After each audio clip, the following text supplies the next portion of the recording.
त्यांच्यासाठी एक गट आहे. आता पुढच्या वर्षी कोण कोण भाग घेणार आहे?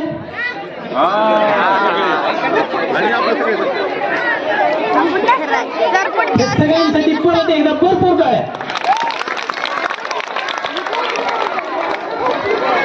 पुढच्या वर्षी भाग घ्यायचं ठरवलं कशामुळं? तर या वर्षी भाग घेतलेल्याला बक्षीस मिळालं म्हणून, बरोबर आहे ना? अशाच पद्धतीने शिकायचं असते, बरोबर आहे? एवढंच इथनं शिकून जायचं की आपल्याला पुढच्या वर्षी भाग घ्यायचा आणि पुढच्या वर्षी तयारी करून यायचं, बरोबर आहे? आता सगळ्यांना पुढच्या वर्षीच्या तयारीसाठी शुभेच्छा. आणि तुमच्या सगळी स्पर्धा घेतलेल्या सगळ्या शिक्षकांसाठी एकदा टाळ्या वाजवा.